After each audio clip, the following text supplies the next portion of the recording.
Jamaah Masjid Al-Mukminin yang sangat saya hormati, sekarang tanggal 14 Rajab, 13 hari lagi kita akan memperingati Isra wal Mi'raj, hari di mana Rasulullah diperintahkan ke langit yang tertinggi untuk menerima perintah sholat.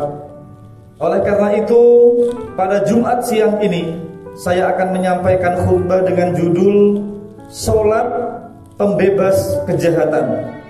Sholat pembebas kejahatan.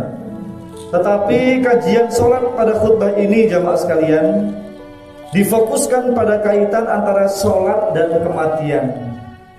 Hadirin sekalian, kalau kita ingin jadi orang baik, kalau kita semua ingin jadi orang baik, sering-seringlah ingat bahwa suatu saat nanti kita semua pasti akan mati. Dan seluruh apa yang pernah kita ucapkan, apa yang pernah kita lakukan, sekecil apapun itu direkam oleh malaikat. Ada CCTV dari malaikat, dan kita semua harus mempertanggungjawabkan itu semua. Mati bukan akhir segala cerita, jamaah sekalian, tetapi awal dari segala tanggung jawab atas segala yang kita lakukan. Jadi mati itu bukan seperti lilin, habis sudah tidak ada yang tersisa lagi. Tapi kita semua ketika mati, itu bukan akhir dari segala cerita, tetapi itulah awal dari segala pertanggungjawaban selama kita hidup.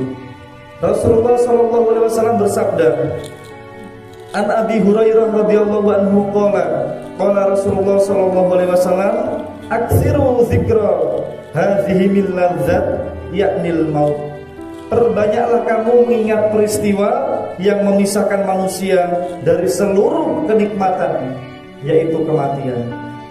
Begitu pentingnya ingat mati, jamaah sekalian, sampai Umar bin Khattab membuat cincin, dan cincin itu dituliskan kata-kata kafa bil mauti wa izon. Cukup wahai Umar, kematian sebagai peringatan. Hadirin sekalian, kita sebagai bangsa besar, bangsa yang terhormat, kita bersyukur bahwa semakin banyak orang-orang yang bersujud di masjid, semakin banyak kajian-kajian keislaman. Tetapi kita juga prihatin, semakin hari semakin banyak dendam yang berujung pembunuhan, rumah tangga yang bubar karena perselingkuhan, pencurian dan kejahatan akibat keserakahan, dan konflik sosial akibat keseleo lidah dan gagal seleksi ucapan. Hadirin, apa kaitan sholat dan kematian? Di mana letak kaitan sholat dan kematian itu? Saya akan menjelaskan 5 hal, tapi insya Allah tidak lama. Khutbah ini nanti 10 menit sudah selesai. Yang pertama, ketika kita berdiri sholat, ketika kita memulai doa sebelum surat Al-Fatihah, ada doa iftitah. Doa iftitah ini banyak versi. Ada doa iftitah yang kita baca, Allahumma naqini min khotoyaya kama yunaqqa thawbul abyadu minad dannas. Wahai Allah, bersihkanlah aku dari dosa seperti kain putih yang dibersihkan dari segala noda. Hadirin, ketika kita membaca doa ini, tolonglah diingat bahwa itu doa yang dibaca oleh orang ketika mensolati kita nanti. Ketika kita sudah tidak bernyawa, ada orang yang memimpin sholat dan doanya adalah Allahumma naqini min khotoyaya kama yunaqqa thawbul abyadu minad dannas. Wahai Allah, saudaraku yang sudah tidak bernyawa ini, bersihkan dari dosa seperti kain putih yang dibersihkan dari segala noda. Yang kedua, jemaah sekalian, ketika kita rukuk, perhatikan posisi kepala kita. Pada saat itu kita menyerahkan kepala kita, dan saat itu posisi paling mudah untuk memenggal kepala kita. Maka sebenarnya rukuk itu adalah penyerahan nyawa kepada Allah.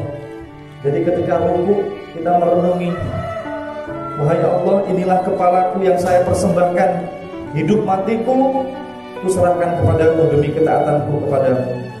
Jadi jamaah sekalian, rukuk tanpa ingat kematian adalah rukuk tanpa ruh, rukuk kebohongan. Maka setiap gerakan, mari sama-sama kita renungi. Yang ketiga, ketika kita sujud kemana jemaah sekalian? kita sujud untuk mencium tanah. Ingatlah, suatu saat nanti kita itu bau tanah. Dan siapapun kita semua pasti akan kembali ke tanah. Yang keempat, ketika kita duduk di antara dua sujud, kita berdoa, Rabbighfirli warhamni. Ampunilah aku ya Allah, kasihanilah aku. Ingatlah, ketika membaca itu, wahai diriku, sekarang kamu bisa mengucapkan itu. Dan ingatlah, suatu saat kamu akan didoakan yang sama ketika kamu tidak bernyawa, yaitu Allahumma ghfir lahu warhamhu.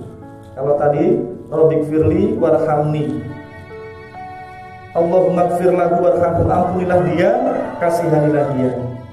Dan yang terakhir, yang kelima, jamaah sekalian, ada salah satu doa yang kita baca sebelum kita mengucapkan salam penutup sholat, yaitu ahyini ma'alimtal hayata khairal wa tawaffani idza kanatil wafata khairal. Wahai Allah, hidupkan aku kalau tambahan usia itu memang menambah aku menjadi orang baik. Wa tawaffani idza kanatil wafata khairal. Matikan aku saja ya Allah jika mati itu semakin menyelamatkan aku dari bencana dunia dan akhirat. Hadirin yang sangat saya hormati, sebagai penutup, jangan sampai ada satu sholat pun yang kita lakukan tanpa ingat kematian. Itulah salah satu cara kita lebih berhati-hati dalam semua ucapan dan dalam semua tindakan. Dan insya Allah kita semua selamat dari dosa dan bencana dunia dan akhirat. Amin ya rabbal alamin.